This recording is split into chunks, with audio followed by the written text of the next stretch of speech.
The war had started in silence, but turned into a storm across the galaxy. No one expected the distant colonies to fall so quickly. Human fleets scrambled to defend the borders while strange signals came from deep space.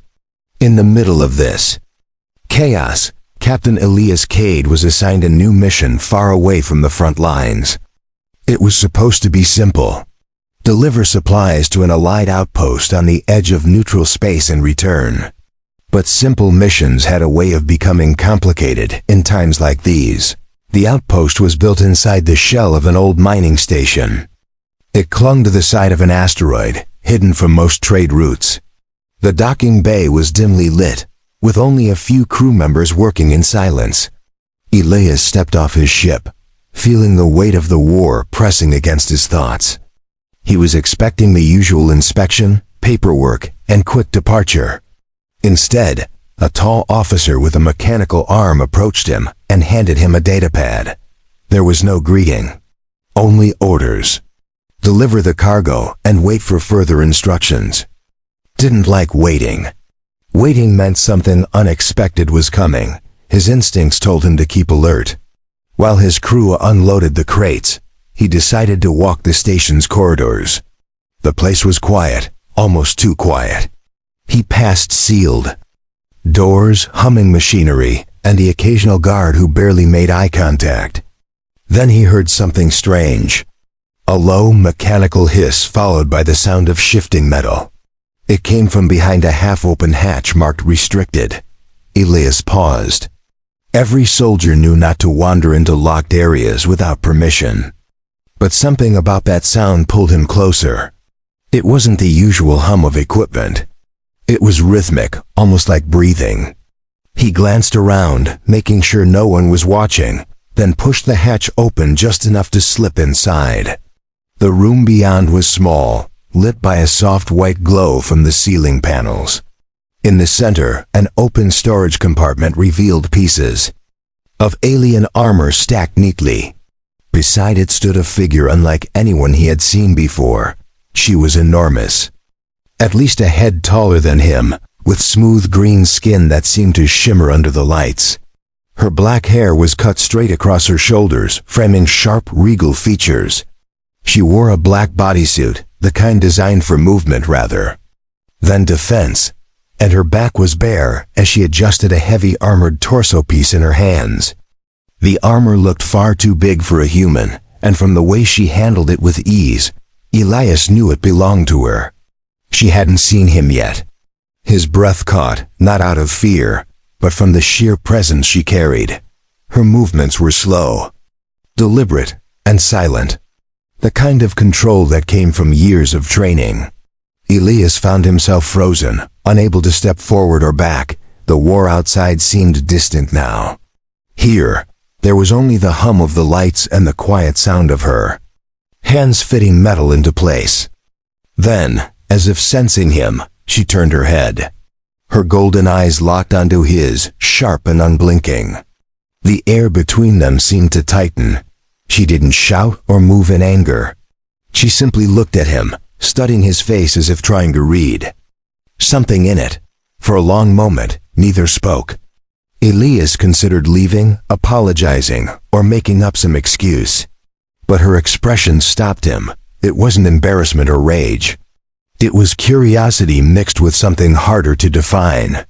She tilted her head slightly, then set the armor piece down on a nearby bench. Her gloves made a faint metallic sound as she flexed her fingers. She was still watching him, and he realized she was waiting for him to speak first. "I didn't mean to intrude," he said quietly. His voice sounded strange in the stillness of the room. She didn't respond at once. Instead, she walked toward him, her height making each step feel heavier. She stopped just close enough for him to see the faint pattern of scales hidden in her skin.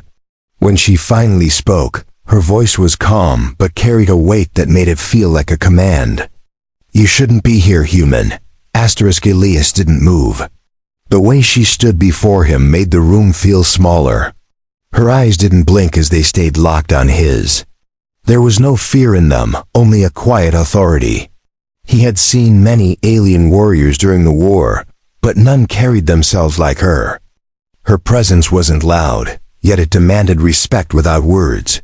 "You shouldn't be here. Human," she repeated, her voice firm, but without open hostility. Elias raised his hand slightly, showing he meant no harm. "I was only curious," he said, keeping his tone calm. She studied him for another second, then stepped back. The tension in the room shifted, replaced by something else he couldn't quite name. It wasn't trust, but it wasn't rejection either. She returned to the armor bench and picked up a piece of metal plating. Her movements were precise, as if every gesture followed a pattern she had practiced for years. "You are from the war front," she said without looking at him. Elias nodded, unsure if she was asking or stating a fact. "I just arrived from the edge of Sector 9, he replied. She paused for a moment, then set the armor down again. "Then you have seen what your people and mine are both facing." Elias stepped closer but kept a respectful distance. "I've seen too much," he admitted. "And I've lost more than I can count." Her gaze shifted to him, and for the first time, he saw something in her expression soften. "Loss is the only thing this galaxy gives freely," she said. "The rest must be taken." Her words were heavy, carrying the weight of experience. He wondered how many battles she had fought and how many she had survived. She turned back to the open storage unit and began securing her armor. Each piece locked into place with a faint hiss of compressed air. "You humans have strange courage," she said suddenly. "You walk into places without knowing what waits inside." Elias allowed himself a small smile. "Sometimes that's the only way forward." She gave a short, quiet sound that might have been amusement, but it vanished as quickly as it came. Her voice grew lower, more controlled. "If my commander finds you here, he will not speak first. He will act." Elias understood the warning. He also understood that she had not called for anyone yet. "Then maybe I should leave," he said. She looked at him for a long moment, then gave a slight nod. But instead of moving aside, she stepped closer, forcing him to look up at her face from just a breath away. "Before you go," she said, "answer me something. Why did you really enter this room?" Elias hesitated. He could have lied, but something in her voice made him speak honestly. "Because I heard something I didn't recognize," he said. "And because I've learned that in war, what you don't recognize can be the most dangerous thing of all." She considered his words in silence, then slowly stepped back. "You are not wrong," she said at last. "Danger is often hidden in plain sight." She reached for the last piece of her armor and slid it into place, the black material of her suit disappearing beneath layers of silver and green plating. Fully armored, she looked even more imposing, as though the air around her carried more weight. "Go," she said quietly, "and speak of this to no one." Elias gave a short nod. He knew an order when he heard one. He stepped toward the hatch, but before he reached it, her voice called to him again. "Human," she said. He turned, and she was watching him with an unreadable expression. "If we meet again, it will not be like this." There was no threat in her tone, only certainty. Elias felt the truth in her words. Without replying, he gave a final look, memorizing the way she stood, the gleam of her golden eyes, and the faint light reflecting off her armor. Then stepped through the hatch and let it seal behind him. The corridor outside the hatch felt colder than before. Elias walked with a steady pace, but his mind replayed every detail of what had just happened. The giantess's voice, her eyes, the weight of her presence, all of it stayed with him. He had met commanders, mercenaries, and warlords, yet she had an aura unlike any of them. It was not just strength. It was the kind of calm power that could bend a room without raising a hand. He reached the main walkway of the station where his crew was still unloading supplies. They glanced at him, but none asked where he had been. That was good. He had no plan to explain. The officer with the mechanical arm was speaking to two guards near the cargo list display. Elias slowed his step, pretending to check his wrist console until the officer turned away. Something told him that whatever he had stumbled into was not meant to be common knowledge. As he moved toward the docking bay, his earpiece clicked. "Captain Cade," a voice said. It was the station's control operator. "You are requested." In the command center, Elias tapped the COM and replied, "On my way." The timing unsettled him. He hadn't filed any report or requested an audience. He quickened his pace, weaving through the narrow halls until he reached a lift. The ride up was silent except for the faint hum of the station's old engines. The command center was a round chamber filled with glowing screens and tactical maps. At the center stood a table projecting a holographic map of the nearby sectors. Around it, several officers worked quietly. At the far end, a figure in a long dark coat turned to face him. The man's face was lined with scars, and his eyes were the cold gray of polished steel. "Captain Cade," the man said. "You've been walking in places you shouldn't." The statement was not a question. Elias stood straight. "If I have caused offense, it was unintentional," he said. The man studied him for a long moment, then gave a slight nod. "We have rules here for a reason," he said. "Some of our guests prefer privacy." Elias kept his expression neutral. "Understood." The man gestured to the holographic table. "Then you will also understand why I'm giving you a new assignment before you depart." Elias approached the map, noting that one of the highlighted areas pulsed with a faint red light. "This sector," the man continued, "has been reporting enemy scout ships. We want you to take your vessel there and confirm their presence. If you find them, you will transmit coordinates and avoid engagement." Elias scanned the map. The location was deep in the fringe, far from any established patrol. "That's a long way for a simple reconnaissance," he said. The man's cold gaze did not shift. "It is where we need you to be." Elias recognized the tone. There would be no argument. When the briefing ended, Elias left the command center with the orders stored in his datapad. The path back to his ship took him past the restricted hatch again. This time it was closed, the access panel dark. He wondered if she was still inside, fitting her armor, preparing for some mission of her own. The urge to knock on the panel crossed his mind, but he kept walking. There were too many eyes in the corridors now. The moment they had shared earlier was already something fragile, and he knew better than to break it. Back on his ship, the crew was nearly finished with the cargo transfer. His first officer, a woman named Rin, handed him a status report. "We're set to depart in 20 minutes, she said. Elias nodded and told her about the new orders. She frowned at the coordinates, but didn't question them. Good officers trusted their captain, even when the mission didn't make sense. Still, he caught the way her eyes lingered on him, as if she sensed he was holding something back. As the ship detached from the docking clamps, Elias stood by the viewport, watching the mining station shrink against the stars. Somewhere in that steel shell was the alien Giantess. She was a warrior, that much was clear. But why was she here, hidden away in a station that barely appeared on charts? And why had she let him walk away when she could have reported him instantly? Those were questions without answers, and the more he thought about them, the more he knew they wouldn't leave his mind easily. The journey to the fringe sector took almost 2 days. During that time, Elias kept busy with routine checks, but his thoughts returned to the mining station again and again. He could still see the Giantess's golden eyes, and the way she had studied him in silence. Something about her had unsettled him in a way no enemy commander ever had. It wasn't fear.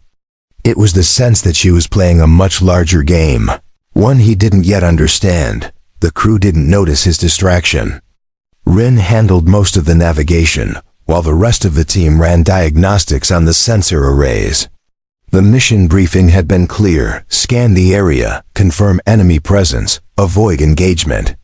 But Elias had done enough covert runs to know that orders like this often came with unspoken expectations. His instincts told him this was not just about enemy scouts. Someone wanted him far from the station for a reason. When they arrived at the coordinates, the sector looked empty.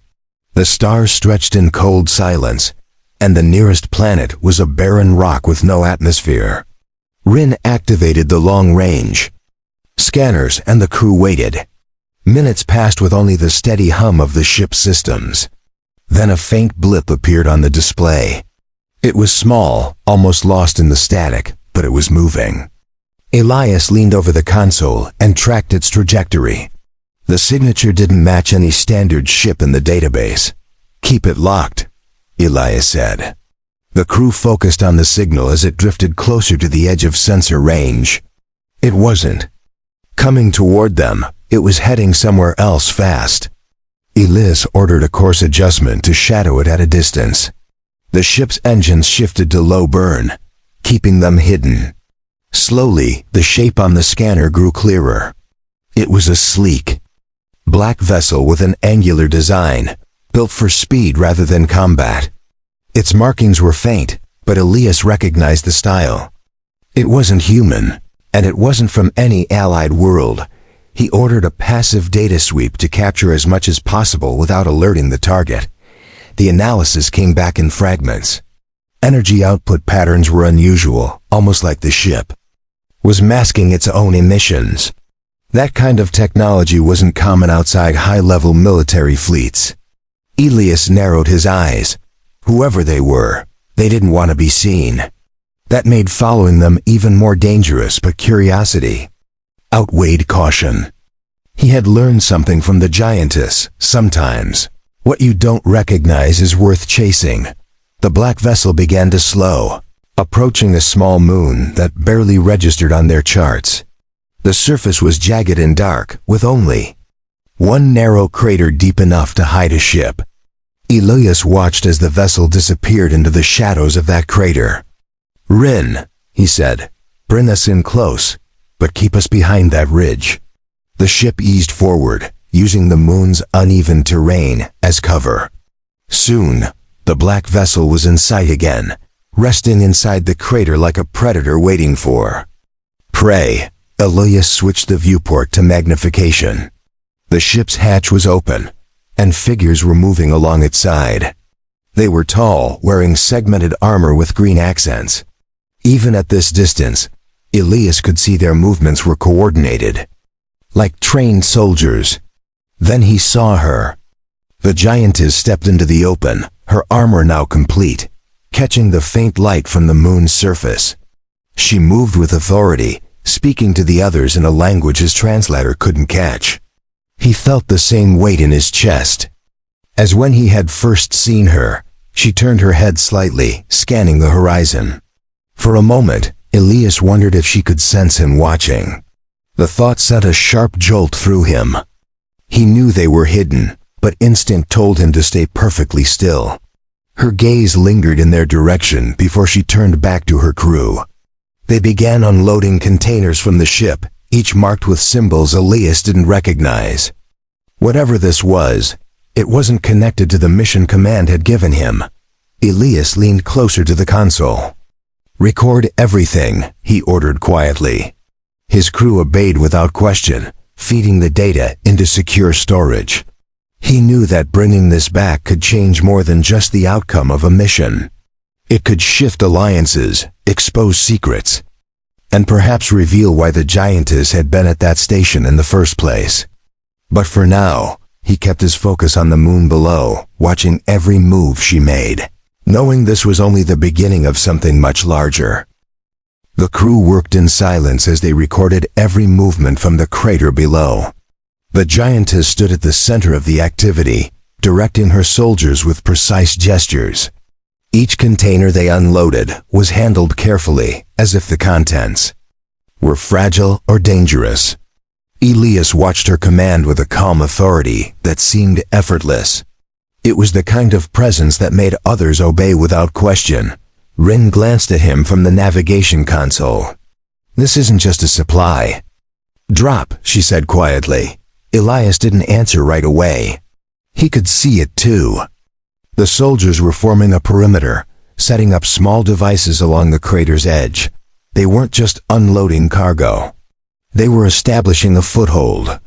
That meant this location had a purpose beyond what appeared on any chart. "Keep scanning," Elias ordered. The sensors picked up faint energy readings from inside the containers, but the computer couldn't identify them. Whatever they were carrying, it was shielded against standard detection. He leaned back in his seat, considering his options.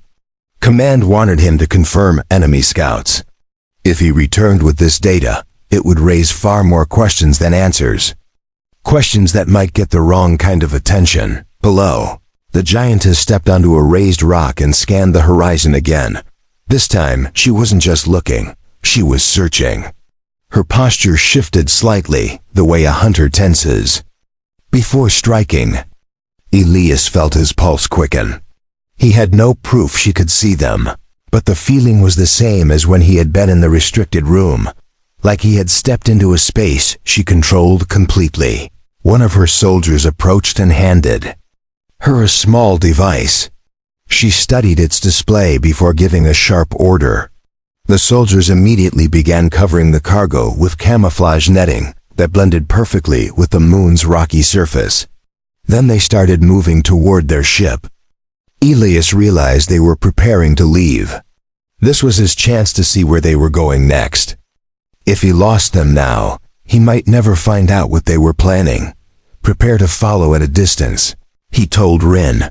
The crew adjusted the course, ready to shadow the black vessel once it launched. Moments later, the enemy ship's engines lit with a faint blue glow. It rose slowly from the crater, staying low to the moon's surface before banking sharply into the dark. Elias ordered the engines to match speed and vector while keeping to the shadows of nearby asteroids. For several minutes, the chase was silent. The black vessel maintained a steady course, not too fast but not slow enough to be suspicious. Elias kept his eyes on the readouts, making sure they stayed just beyond the enemy's sensor range. Then, without warning, the ship ahead vanished from the display. Not slowed, not turned. Simply gone. Rin checked the scanners twice, but the result was the same. It was as if the ship had never been there at all. Elias tightened his jaw. "Cloak," he muttered. Very few fleets had the technology to disappear like that. It was expensive, rare, and often unstable. But if they had mastered it, then the cargo they carried could move anywhere without detection. That thought made his gut twist. If the Giantess and her forces were aligned with a hostile power, this could be a threat far greater than the scouts he had been sent to find. He ordered the ship to hold position and run a wide band sweep. Nothing appeared. The moon was now a small dot behind them, and the black vessel was somewhere in the emptiness ahead. The crew looked to him for instructions. For the first time in a long while, Elias didn't have a clear next step. He hated that feeling. It meant he was already reacting to someone else's plan instead of controlling his own. As he stared into the dark, he thought again of her eyes meeting his in the armory. She had let him go once, and now she had slipped from his sight again. Whether by chance or intention, she was always the one deciding the moment of contact. That was the kind of opponent, or ally, who could change the course of a war. And Elias knew this was far from over. Asterisk, the return trip from the moon sector felt longer than it should have. The crew moved quietly through their duties, sensing their captain's mood. Elias stood at the main viewport for most of the journey, watching the distant stars drift by. Every so often, he caught himself scanning the darkness as if the black vessel might suddenly reappear. But the void remained empty, offering no sign of the Giantess or her soldiers. Rin brought him a status update. "We'll reach the nearest relay station in 8 hours, she said. Elias nodded without turning. The data they had collected was stored in triple encrypted files, but even that felt fragile compared to the weight of what they had seen. If this information fell into the wrong hands, it could change the balance of power in the entire sector. And yet, part of him questioned whether his own command could be trusted with it. He left the bridge for a moment and walked down the narrow hall toward the war room. The screens lit up as he entered, displaying maps, tactical feeds, and archived battle reports. Elias pulled up the image captures of the crater. Each frame showed the Giantess in motion, leading her soldiers, overseeing the cargo, scanning the horizon. He studied every angle, searching for clues. There was nothing obvious, but he couldn't shake the feeling that she had been aware of him even then. His mind replayed the first meeting in the restricted room. She had turned to face him without surprise, as if she had known exactly when. He entered. The more he thought about it, the less he believed it was coincidence. People like her didn't leave things to chance. She had allowed him to see her, and now she had disappeared from his scanners entirely. The thought was unsettling, but it also stirred a reluctant respect. Later, he returned to the bridge. The hum of the engines was steady, the crew focused. He checked the navigation readouts and saw no sign of pursuit. Still, he ordered a change in course, adding an indirect path toward the relay station. Just in case, he told Rin. She didn't argue. The crew trusted his instincts, even when they didn't understand them. That trust was the one thing he could rely on without question. Halfway to the relay station, the sensors picked up a faint signal. It was weak, flickering on the edge of detection, almost lost in the static of space. Elias leaned over the console and narrowed the filter. The signal was encrypted in a pattern he didn't recognize, but there was something familiar about the rhythm. It pulsed in short bursts, like a code meant for a specific receiver. He felt a sharp pull in his gut. This wasn't a random transmission. Track it, he ordered. The ship adjusted course toward the source. As they drew closer, the signal grew stronger, resolving into a clear, deliberate pattern. Elias tapped into the decryption suite, letting the algorithms work. Minutes later, a translation appeared on the screen. It was a short message, stripped of any signature. Just 3 words. "We will meet." The bridge went silent as Elias read it again. There was no origin tag, no coordinates, nothing but the message itself. Rin glanced at him. "Who sent that?" she asked. Elias didn't answer. In his mind, there was only one possibility: the Giantess. Somehow she had known where he was headed. Somehow she had found a way to reach him without revealing her position. It was a challenge and an invitation at once, and it left him with a choice: continue to the relay station as ordered, or follow the unknown into whatever waited ahead. He stared at the message for a long moment. In war, hesitation could kill, but this wasn't the same as walking into a battle. This was stepping into someone else's game. He knew enough to understand that if he followed her signal, the rules wouldn't be his to set. Yet a part of him also knew that if he ignored it, the questions that had haunted him since their first meeting would never be answered. Elias straightened, his decision made. "Set a course for the signal source," he told Rin. Her eyes widened slightly, but she nodded. The crew adjusted the ship's heading, engines shifting into a higher burn. The stars began to stretch into lines as they entered faster-than-light travel. Somewhere ahead, the Giantess was waiting. And whatever came next, Elias knew it would change everything. The ship emerged from faster-than-light travel into a quiet sector of space. There were no stations, no patrols, and no visible planets nearby. Only a scattering of asteroids drifted slowly against the backdrop of distant stars. Elias stood at the viewport, scanning the emptiness. The signal they had been tracking still pulsed faintly on the console. It was close now, less than half a light minute away. "Bring us in slowly," Elias ordered. Rin adjusted the thrusters, guiding the vessel toward the signal source. The crew kept their voices low, the tension sharp in the air. Each passing minute felt longer than the last. The scanners picked up a faint energy signature hidden behind the largest asteroid in the field. The readings were irregular, as if the source was masked but not entirely cloaked. Elias signaled for a cautious approach. The asteroid loomed larger on the viewscreen until they slid into its shadow. There, anchored to its surface, was a ship.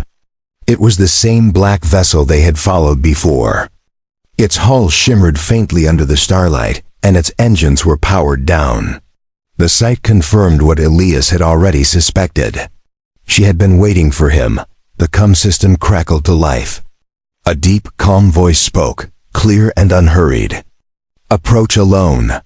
The channel closed without further instruction. Elias glanced at Rin. She frowned but didn't speak. He keyed the docking system, releasing his personal shuttle from the main ship. Within minutes, he was moving through the void toward the Giantess's vessel, the black hull growing larger in the viewport. The docking clamps engaged with a dull thud. Elias stepped out into a narrow, dimly lit corridor. The air was cooler here, carrying the faint scent of metal and something sharper, like ozone. Two armored soldiers stood waiting, their weapons at rest but ready. Without a word, they gestured for him to follow. The hallway opened into a chamber lit by tall panels of white light. At its center stood the Giantess. She was out of her helmet, now her black hair framing her face. The golden eyes met his with the same unwavering focus as before. She wore her full armor, every plate in place, making her seem even taller than he remembered. For a moment, they simply regarded one another. Then she spoke. "You came," she said. Her tone carried no surprise, only certainty. "I follow signals that find me," Elias replied. The faintest curve touched the corner of her mouth, though it was gone in an instant. She stepped closer, her armor whispering softly with each movement. "You saw what you were not meant to see," she said, twice. Elias held her gaze. "You let me see it," he answered. Her eyes narrowed slightly, not in anger but in measured interest. She began to walk slowly around him, as if studying him from every angle. "Your commanders will not understand what you found," she said. "And they will not use it wisely." Elias said nothing. He knew she was testing him, searching for the edges of his loyalty. "If I believed otherwise, you would not be here," she added. The weight of her words pressed against him, not as a threat but as a truth. Finally she stopped in front of him again. "There is a war coming that neither of our sides are prepared for," she said. "The cargo you saw is not a weapon against you. It is a shield against what is coming." Elias felt the air shift with the seriousness in her tone. This was not an enemy's boast. It was a warning. And the way she spoke it left little room for doubt. "You called me here to tell me this?" Elias asked. She shook her head slowly. "I called you here to give you a choice," she said. "You can return to your command and pretend you saw nothing, or you can walk away from them and see the truth for yourself." Her voice was steady, but the challenge in it was clear. Elias felt the gravity of the moment. The next decision he made would not only shape his own fate, but perhaps the fate of both their peoples. Elias stood in silence for a moment after hearing her words. The chamber felt heavier, as if the air itself was waiting for his answer. His instincts as a soldier told him to return to his command, deliver the data, and let the higher ranks decide. But another part of him, the part that had walked into a restricted room just because something felt strange, knew that the truth rarely survived in the hands of people who valued control over understanding. "You already know which choice I'll make," he said. The Giantess studied him for a long moment before nodding once. "Then you will come with me," she said. She gestured to the soldiers at the edge of the room, who turned and exited without a word. Elias noticed they did not question her order. This was her vessel, her authority, and even here in the quiet, she commanded the space completely. They walked together down the long corridor. the hum of the ship's systems surrounding them. At the far end, a large viewing deck revealed the stars beyond. Elias stepped closer to the glass, and his breath caught. Another ship hung in the distance, far larger than the one they stood in. Its black hull glinted faintly, and along its side ran markings in an alien script he had never seen before. "That is my flagship," she said simply. The smaller vessel disengaged from the asteroid and began moving toward the larger one. Elias could feel the deep vibration of the engines as they accelerated. "If you are going to see what we protect, you must be ready to see it for what it is," she told him. "Not what your people will tell you it means." He turned to meet her gaze. "I came here to learn. I'll take the truth, whatever it looks like." The hint of approval in her eyes was brief, but unmistakable. Docking with the flagship took only minutes. When the airlock opened, the scale of the interior struck him immediately. High ceilings, reinforced corridors, and vast open chambers suggested a ship built for long campaigns and heavy operations. But there was something else too, an undercurrent of precision and care in its construction, as if it had been designed for a purpose more vital than war alone. She led him into a command chamber unlike any he had seen. Instead of tactical displays or maps, the central space held a massive projection of a star system. Around it, energy readings and sensor feeds showed a moving object near the system's edge.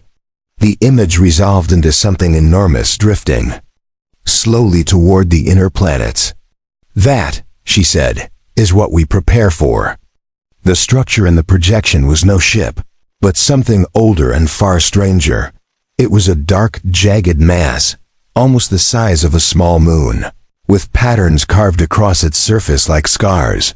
"We have no name for it," she said. "It destroys what it touches, not with weapons, but with something deeper. Entire worlds vanish when it arrives." Elias stared at the projection, his mind racing.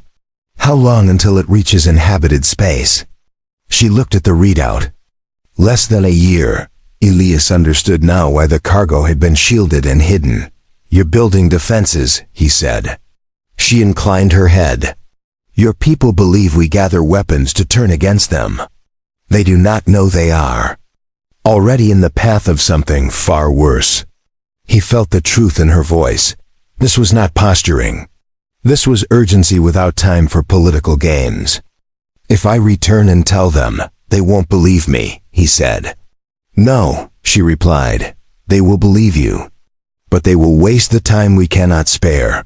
He took a deep breath. "Then I stay," he said. The giantess's gaze held his for a moment longer, then she extended her hand. "Then you are no longer just a visitor," she said. "You are part of this." He grasped her hand, feeling the solid weight of the moment settle over him. It was an agreement neither could take back, bound not by loyalty to a flag, but by the reality of what they faced. As the flagship turned away from the asteroid field and set its course toward the outer edge of the threatened system, Elias stood beside her at the viewing deck. The stars stretched before them, distant and cold, yet each one a reminder of what they were trying to protect.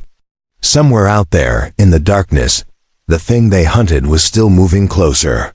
And now, for the first time since the war began, Elias felt he was exactly where he needed to be.